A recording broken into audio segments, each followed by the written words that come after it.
ప్రముఖ real estate సంస్థ Vasavi constructions ఆర్థిక సంక్షోభంలో ఇరుక్కుందా? వాసవి సంస్థలో జరిగిన ఇన్కమ్ ట్యాక్స్ తనిఖీలు కొన్ని సంచలనాత్మక విషయాల్ని చెప్పకనే చెప్తున్నాయి. అంతేకాదు వాసవి ఆర్థిక వ్యవహారాల్లో లోపైకారిగా చాలా అవకతవకలు ఉన్నాయని, అంతేకాక వాసవికి అక్రమంగా ఫండింగ్ రావడమే కాక వాసవి ద్వారా కూడా మరికొన్ని సంస్థలకు అక్రమంగా నిధులు మళ్లింపు జరిగిందని ఆరోపణ వినిపిస్తోంది. ఇన్కమ్ ట్యాక్స్ డిపార్ట్మెంట్ చేసిన దాడుల్లో దొరికిన చాలా డాక్యుమెంట్స్ ఆ సంస్థ ఆర్థిక వ్యవహారాలు గందరగోళంగా ఉన్నాయన్న విషయాన్ని బయటపెట్టింది. మరికొద్ది రోజుల్లో వాసవి కన్స్ట్రక్షన్ తీవ్ర ఆర్థిక సంక్షోభంలో కూరుకుపోనుందని, రేరా నిబంధనల ప్రకారం సమయానికి నిర్మాణాలు పూర్తి చేసి ఇవ్వడం కూడా కష్టమేనని వదంతులు వినిపిస్తున్నాయి.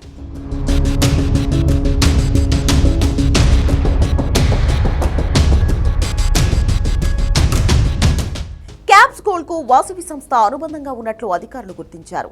వాసవి సంస్థలో డైరెక్టర్ గా ఉన్న వాసవి సంస్థ అధినేత విజయ్ కుమార్ అల్లుడు అభిషేక్, కుమార్తె సౌమ్య కంపెనీలపై కూడా సోదాలు నిర్వహించింది ఐటీ శాఖ. క్యాప్స్ గోల్డ్ లో కూడా అభిషేక్, సౌమ్య డైరెక్టర్లుగా ఉన్నారు.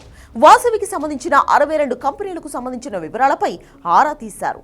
వాసవి రియల్ ఎస్టేట్ గ్రూప్స్ పైన ఏకకాలంలో సోదాలు నిర్వహించింది ఐటీ శాఖ. చందా శ్రీనివాసరావు కుటుంబ సభ్యులపై కూడా ఐటీ సోదాలు నిర్వహించింది. చందా కుటుంబ సభ్యులు డైరెక్టర్లుగా ఉన్న పలు కంపెనీలపై సోదాలు కొనసాగుతున్నాయి. హైదరాబాద్ తో పాటు వరంగల్లోనూ ఐటీ దాడులు జరిగాయి. వాసవి గ్రూప్ తో పాటు కళాస జ్యువెలరీ, క్యాప్స్ గోల్డ్ సంస్థలకు చందా కుటుంబ సభ్యులు డైరెక్టర్లుగా ఉన్నారు. చందా శ్రీనివాసరావుతో పాటు చందా అభిషేక్, చందా సుధీర్ నివాసాల్లో క్యాప్స్ గోల్డ్ డైరెక్టర్ శ్రీనివాస్ బోయినపల్లిలోని లగ్జరీ గ్రీన్ విల్లాలో సుమారు 10 ఐటీ టీంలు సోదాలు నిర్వహించాయి.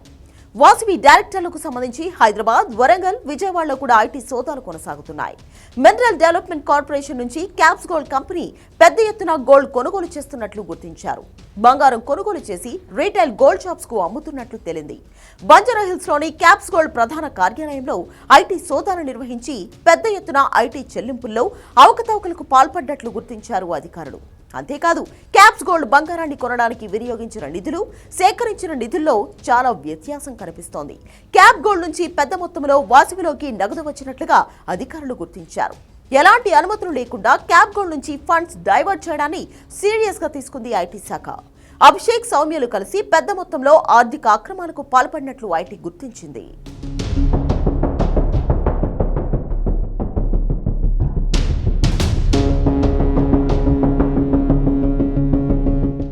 క్యాప్స్ గోల్డ్ నిర్వహిస్తున్న అభిషేక్, సౌమ్య వచ్చిన ఆదాయంతో సాఫ్ట్వేర్ కంపెనీ కొనుగోలుకు ప్రయత్నించినట్లు సమాచారం. ఎన్సీఎల్టీ ద్వారా సాఫ్ట్వేర్ కంపెనీని టేక్ ఓవర్ చేసుకునేందుకు వీళ్లు ప్రయత్నించారు.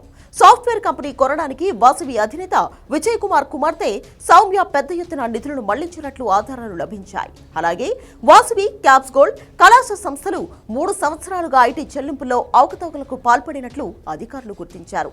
వాసవి కన్స్ట్రక్షన్స్ తో పాటు క్యాప్స్ గోల్డ్ సంస్థ కూడా లాభాల్లో ఉన్నట్లు సౌమ్య చూపించారు.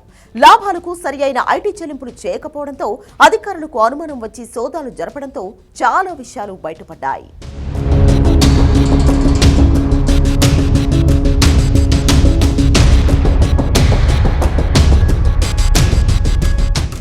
వాసవి రియల్ ఎస్టేట్ సంస్థ హైదరాబాద్ లో దాదాపు 8 వెంచర్లు చేస్తోంది. గతంలో వాసవి సంస్థపై చాలా ఆరోపణలు వచ్చాయి.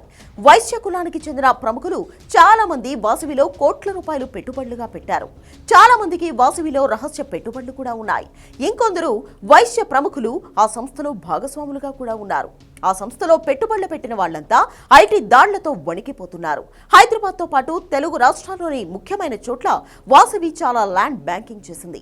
ఒక్క హైదరాబాద్ లోనే కొండాపూర్లో Vasavi Skyla, Vasavi Sarovar, Vasavi Atlantis, Vasavi Metropolis, Vasavi Avasa, Suchitra junction లో వాసవి నందనం, ఎల్బీ నగర్ లో వాసవి ఆనంద నిలయం లాంటి ప్రతిష్టాత్మక ప్రాజెక్టులు నిర్మాణంలో ఉన్నాయి.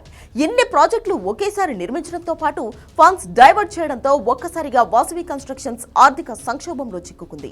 హైదరాబాద్ లో రియల్ ఎస్టేట్ పూర్తిగా స్తంభించడంతో వాసవి సంస్థ మరింత సంక్షోభంలో ఇరుక్కుంది.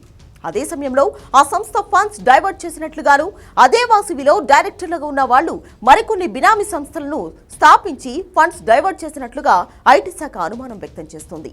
ఈ సంక్షోభంతో వాసవి ప్రాజెక్ట్స్ లో నిర్మాణ పనులు ఎంతవరకు సజావుగా సాగుతాయి? రేరా నిబంధనల ప్రకారం చెప్పిన సమయానికి కన్స్ట్రక్షన్స్ పూర్తి చేసి అపార్ట్మెంట్లు ఇస్తారా అనే అనుమానాలు రోజు రోజుకు పెరిగిపోతున్నాయి. ఏది ఏమైనా వాసవి కన్స్ట్రక్షన్స్ ప్రాజెక్ట్స్ అన్ని పూర్తి చేసి కస్టమర్లకు చెప్పిన సమయానికి అపార్ట్మెంట్లు అప్పగించడం ఇప్పట్లో అనుమానమే. వాసవి కన్స్ట్రక్షన్స్ గతంలో ఫ్రీ లాంచ్ స్కీమ్ కింద కస్టమర్ల నుంచి క్యాష్లో కోట్ల రూపాయలు కలెక్ట్ చేసినట్లు ఆరోపణలు ఉన్నాయి. వాసవిలో ఏదైనా ఆర్థిక సంక్షోభం వస్తే ఆ సంస్థకి ప్రీ లాంచ్ స్కీమ్లో క్యాష్లో చెల్లించిన వాళ్ళందరికీ కష్టాలు తప్పవు. వాళ్ళు నిండా మునిగిపోవడం ఖాయం. ఎటువంటి ఆధారాలు ఉండవు కనుక ఏదైనా జరిగితే కస్టమర్లకు న్యాయం చేయడం కూడా కష్టం. ఇదే విషయంపై ఇప్పుడు చాలా మంది మల్లగుల్లాలు పడుతున్నారు.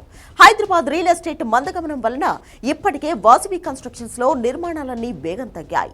ఇప్పుడు ఈ ఇన్కమ్ ట్యాక్స్ సంక్షోభంతో నిర్మాణాలు ఆగిపోతే పరిస్థితి ఏంటని వాసవి కస్టమర్లు ఆందోళన చెందుతున్నారు.